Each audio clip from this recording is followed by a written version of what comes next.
प्रिय दोस्तों, नमस्कार।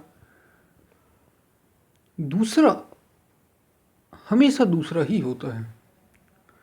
दूसरा कभी आप नहीं हो सकते, लेकिन हमारा जो मन है हमेशा दूसरे के ही पीछे लगा रहता है, दूसरे के ही पीछे। आप देखें, जब भी हम बात करते हैं, या मन का स्वभाव ही ऐसा समझिए दूसरे से, दो से है। ये जो मन है, आपका हो या मेरा या किसी का भी, मन जिंदा ही है, मन जीवित ही है दूसरे के ऊपर। यानी दूसरा अगर है, दूसरा कोई विचार हो, दूसरा कोई व्यक्ति हो, दूसरी कोई भावना हो, दूसरी कोई याददाश्त हो, कोई मेमोरी हो, उसी पर यह मन टिका हुआ है। इसलिए जब तक दूसरा होता है तभी तक मन होता है, और जब तक दूसरा होता है तभी तक जो सच्चा है, जो एक है, जो एक रस है, वो हमें मिलता नहीं। और जब तक जो एक रस है, जो एक है, वो हमें मिलेगा नहीं, तब तक आप सच्चाई को, सत्य को जानेंगे नहीं, शांति को पहचानेंगे। तब तक आपको शांति नहीं मिल सकती, क्योंकि दूसरा होगा तो ये मन जीवित रहेगा। दूसरे होने से ही हम चलेंगे, हम उसमें व्यस्त होंगे, हम उसमें परेशान होंगे, हम उसमें खुश होंगे। सुख हमें दूसरे से ही तो मिलता है, क्योंकि जो हमने अभी तक देखा वो हमें दूसरे से ही मिला है। चाहे वो पति से हो, पत्नी से हो, माँ से हो, पिता से हो, भाई से हो, बहन से हो, रिश्तेदारों से हो, अपने मित्रों से हो। हमेशा जब भी हमने पाया, पेड़ से हो, पौधों से हो, पशुओं से हो, सुख हमेशा दूसरे से ही हमने पाया है। जबकि जो दूसरे का सुख है वो टिकने वाला हमेशा तो नहीं है, हमेशा नहीं टिकेगा। कुछ समय के लिए तो रहेगा, लेकिन वो हमेशा नहीं टिकेगा। और फिर होता ये है कि जो कुछ समय के लिए टिकता है, फिर वो केवल सुख ही नहीं रहता, उसमें दुख भी रहता है। और हमेशा रहने वाला जो है वो हमने कभी जाना नहीं। वो आपके भीतर ही होता है, वो हमारे भीतर ही होता है, जो हमेशा रहने वाला है। इसलिए आपने देखा होगा, महापुरुष हमेशा से इस बात पर जोर देते हैं, अकेले रहना सीखो। अकेले रहने होने का मतलब, लोग हमेशा ये समझते हैं कि आप अकेले रहें, पूरे परिवार से, घर से जंगल चले जाएं और अकेले रहें। इसका मतलब केवल यहीं तक नहीं है, ये एकांत भी ज़रूरी है। ये अकेले रहना, ये जो निर्जन है, ये भी ज़रूरी है। और ये सबको मिलता है एक बार जीवन में। कभी ना कभी आप अकेले रहते हैं, कुछ समय के लिए हो, ज़्यादा समय के लिए हो, रहे होंगे। लेकिन केवल इससे बात नहीं बनती। अगर ऐसे बाहर जाने से ही कोई अकेला रहता, अकेले रहना सीख जाता, या उस भाई, इसका उद्देश्य क्या है? इसका उद्देश्य विचारों से भी अकेले रहना। आपके मन में कई सारी चीज़ें चल रही हैं, ये केवल एक आरंभिक स्तर है। अगर आप यहाँ रहते अकेले रह पाएँ, अपने घर में विचारों से अगर निर्लेप रहना रह पाए, उसी का एक क्रम है ये, जो आपको बताएगा। हमें रहना अकेला विचारों से है।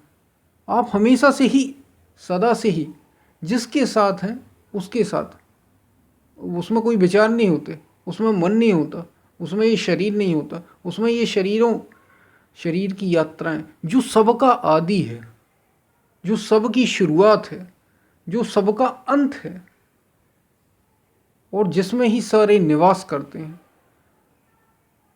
बस वही सदा है। उसी को सदा शिव भी कहा जाता है। एक तो शिव और एक सदा शिव, जो सदा रहते हैं। शिव नाम दे दिया गया, ये नाम दिए गए हैं। वही एकांत है, वही अकेला। और मन में जब आप में ऐसी क्षमता आ जाती है, क्षमता विकसित करने से आती है। ये क्रम है एक पूरा, ये साधना का एक क्रम। अकेले रहना एक बहुत बड़ा गुण। अकेले रहना, क्योंकि आप हमेशा से अपने संस्कारों के साथ ही रहे, कोई दूसरा नहीं। आप देखते हैं हर जन्म में, एक जीवन में ढेरों जन्मों की याददाश्त आपके भीतर बैठी हुई है, वो आपके साथ है। यानी आप उस समय भी अकेले नहीं हैं। हमारे साथ सैकड़ों विचार एक साथ रहते हैं। क्या आप अकेले हैं? हम सभी मूवी देखते हैं, पिक्चर देखते हैं, कई सारी जो पिक्चर्स होती हैं, सीरियल्स होते हैं, ड्रामा होते हैं, नाटक होते हैं, ये सारे देखते हैं। क्या आपने कभी अपने भीतर चल रहे ड्रामा को देखा, नाटक को देखा? आप केवल बैठ भी जाएं, कई सारे विचार चलते हुए दिखाई देंगे।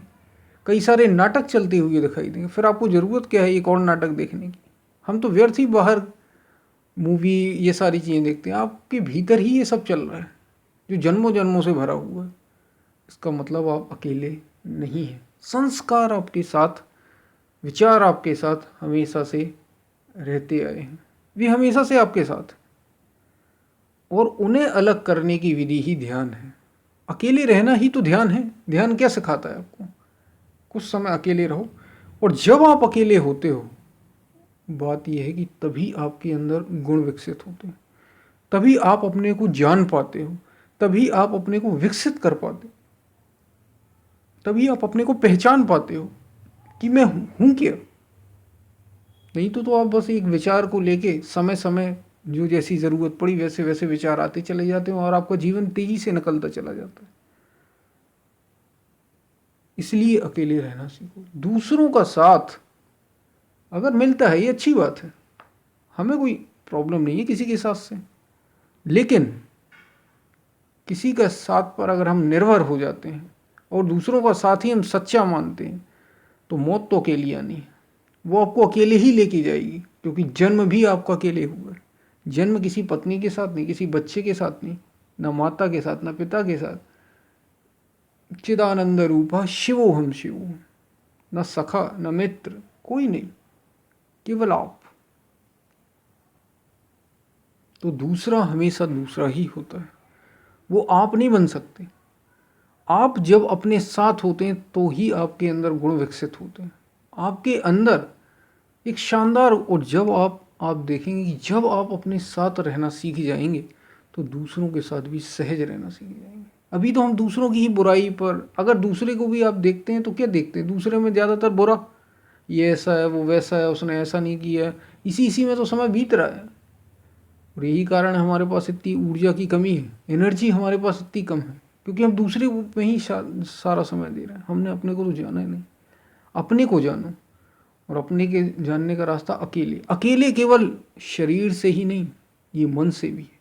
शरीर और मन से जब आप ऊपर उठ जाते हैं तो वास्तव में आप आनंद का अनुभव, तो वास्तव में आप अपने आप को जानते हो। और जब आप अपने आप को जानते हैं तो ज़बरदस्त एनर्जी, ज़बरदस्त ऊर्जा आपको महसूस होती है, क्योंकि वो रहस्य जो ब्रह्मांड के रहस्य हैं, जो आपके भीतर के रहस्य हैं, क्योंकि ब्रह्मांड और आप जैसा, जिससे ब्रह्मांड बना उसी से आप बने, आप कहीं अलग से नहीं बने।